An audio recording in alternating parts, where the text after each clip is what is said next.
This song is copyright protected, but we're going to look at another feature of Google that's going to help you with language. Now, I've probably been listening to this same song and watching the movie that it's based upon for 15, 20 years. Now, that's a long time. And I know that all of you would have learned German faster. And that's true. Because today you have the technology to do so. But remember this, 15 years ago, you could not do what I'm about to do. Now this is, and I hope I'm saying her name right because it's a combination of Latin and French, and it's Marrina, Pile, singet klassische Scher, deutschen Chanson. Ich bin von Koch, des Fuß Arsch, lieben ein, and I can't say this word, but it's one Gestellen. Oh, okay. Ein Gestellen. And I'm not necessarily sure what ein Gestellen is, but it's something like I have been from my head and bis, I don't know, bis, Fuß, Arsch, but Fuß is going to be a noun of some sort, a substantivo, and off, lieben, from this life, einen Stellen. Okay, I don't have it perfectly. That's okay. But you're going to take this step by step by step by step. You have a long life. Use it. I am amazed when I see people in any language and they sit there and they watch the same thing over and over and over and over again. And it's always these days, what makes it so bad is that it's not the intricacies of human drama. It's always Deus ex machina, God from the machine. The story of heroes, Jason and the Argonauts, Hercules, Icarus, those are all Deus ex machina stories.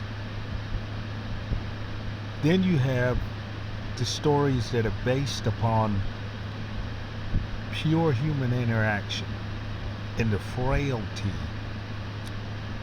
that we all possess. So that's Oedipus Rex, i.e. the Oedipal complex. That's Antigone. So all of these themes in the last 100,000 years are all retold by different people in different, the same stories that existed 100,000 years ago are still told today by our particular branch of human primates. Maybe the Neanderthals had a slightly different story because maybe their vocal tract was different, and so the story would have sounded different, but it would have been the same. That's the best way to put it. And the reason for that is because in this gravity well and in this universe, you have constants. If you didn't have like the Hubble constant, you didn't have the gravitational constant, you didn't have the speed of light, you didn't have these constants, you didn't have the strong force, weak force, then there would be nothing. Nothing is not defined as the lack of substance.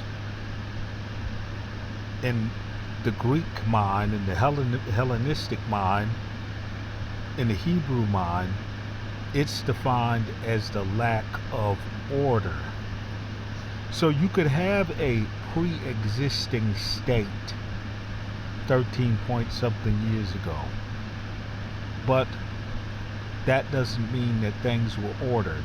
That doesn't mean that the constants were there. So basically,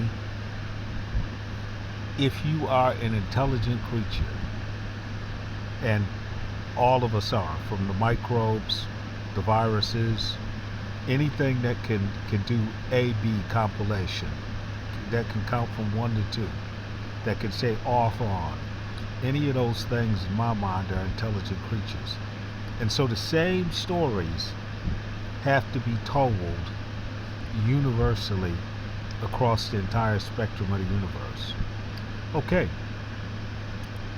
this story is the story of guy meets girl. But the girl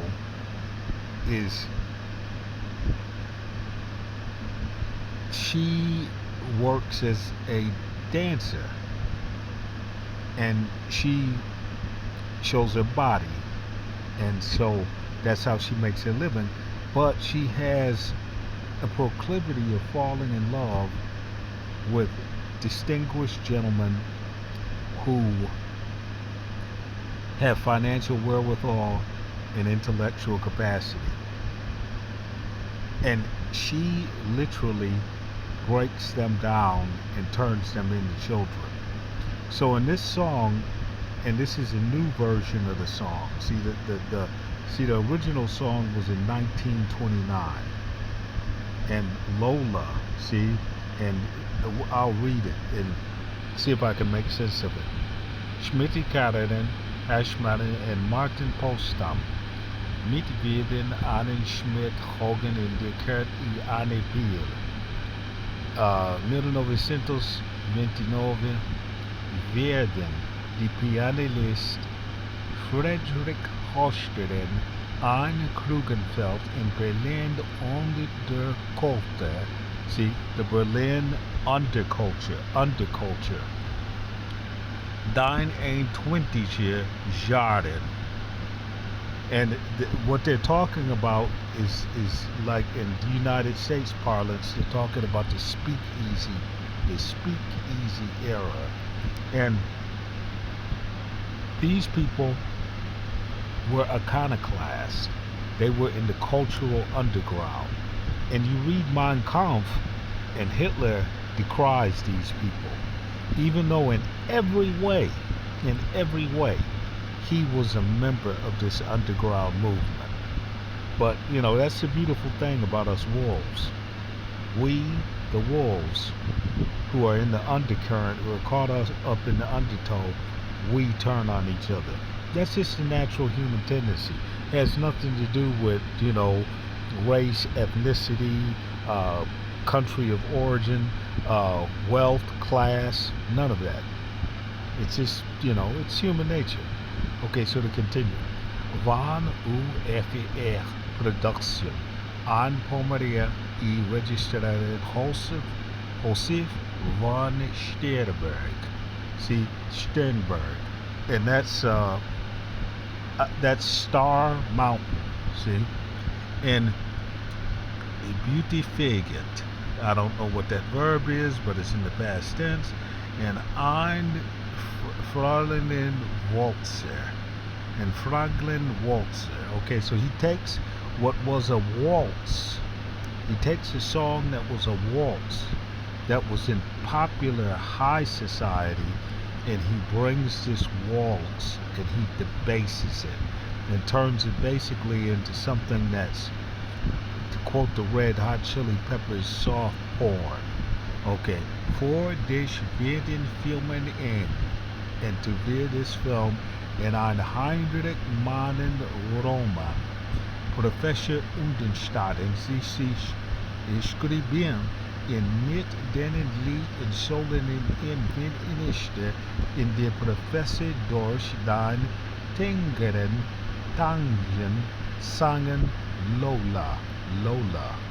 And Lola is the name of the woman that this professor falls in love with in this movie. Okay, die in Deserten, they in I think in the Deserten in Undergangen. See, in this underpole, this undergroup, Foren, entschmieden in manifesteren werden. Something was manifested and it was. In nicht illusion dis an dir geritat and federan in das noch jaar zetten lang. See, that's the year, 10, and lang all combined. And Alfredinian image did jungen. And see, and so she takes off and she has the image of der jongeren, of the young Marrina Dietrich in der Rolle der Lola. So the singer here, and I don't know who she is, I don't know who Irina Peel is, but I definitely know who Marrina Dietrich is. And I've listened to this song all the time. But here's the point. We're going to come and we're going to look at the transcript, because what this, I'm trying to, you have a lot of channels out there, and people are either trying to teach you how to speak German, or teach you how to speak Latin, or teach you how to speak Polish, or give you access to teaching it. And the language isn't important, because the methodology is always what's most important. And the most important methodology is absolute persistence. So persistence is one. Using and modern technology allows you to persist extremely well now. So persistence is one. And the second thing is motivation. Motivation. Take someone like Austin Harleman. Austin Harleman will learn Swahili better than Mike Ben will learn it. Austin Harleman will learn it well because Austin Harleman is motivated by trying to obtain carnal knowledge in Kenya. Okay.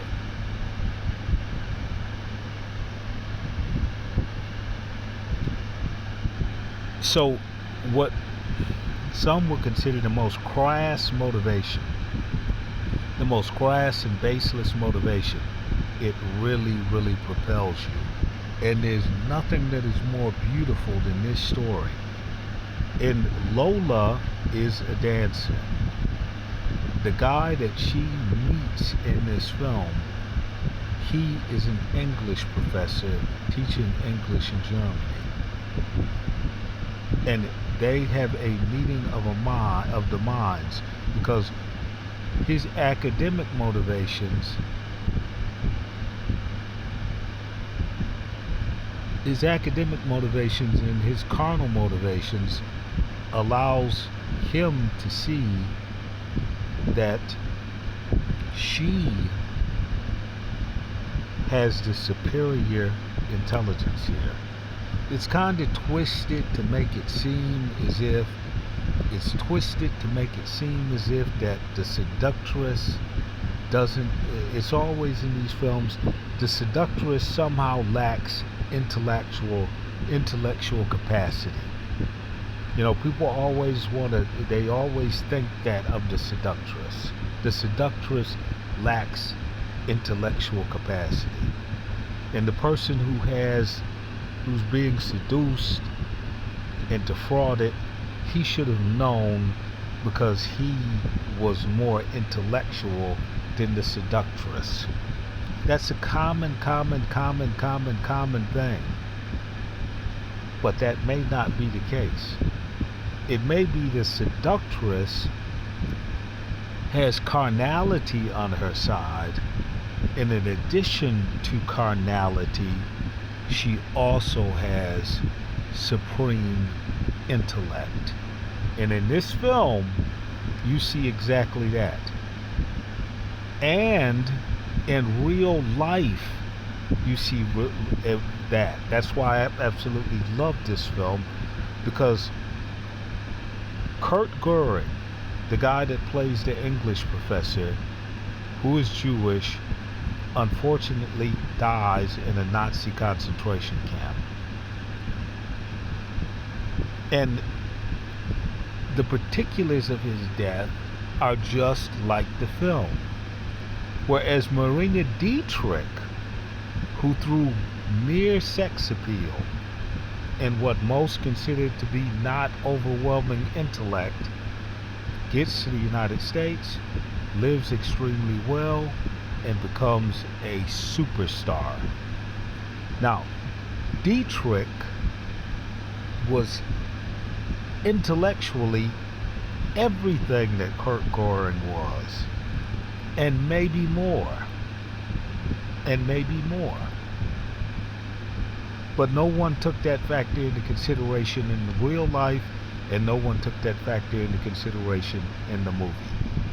Well, now you push this little button here. See, I affect the transcript, and see it's not playing because we don't want the video won't post because of the copyright. And then we can go and we can read what's going on as she sings. And what's great about this technology now is that you can hit any, like, let's say you got stanza, let's say immer bien at stanza 202. You hit it, you finger select it, and the video will pop to that area. And I won't do that because if I touch it, it's gonna start playing the song maybe. Okay, and so you can hit any particular bit of lyric that you want here, and when you hit that lyric, it's going to return to it. So you don't have to translate this anymore. You don't have to snatch and grab it and throw it in Google Translate and translate it. You don't have to do that anymore.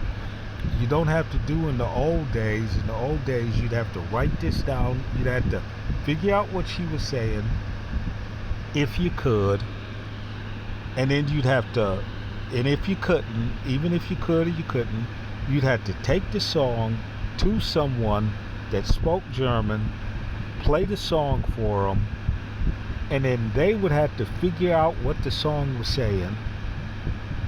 And that's extremely difficult no matter what language you speak, because Mick Jagger said it best. He said, music is not made to be understood. It is made to conform to the melody. So no matter what language you speak, chances are you're going to have to read the lyrics also. Well, 15 years ago, there was no reading of the lyrics unless it was a separate video, and in that separate video you could read the lyrics, and then you had to like stop it and pause it, and I mean it was just it was work. Now we have computing power, and with this computing power I can select anything that I want here, and she's gonna sing right at that particular place. Like at 4:34 and 4:36 she says shonen, and that is a word of particular interest. Shonen, shonen, shonen at 4:38. And when she says shonen, shonen, shonen, she's saying beautiful, beautiful, beautiful. But shonen also means it's also like a word like but, however, maybe. I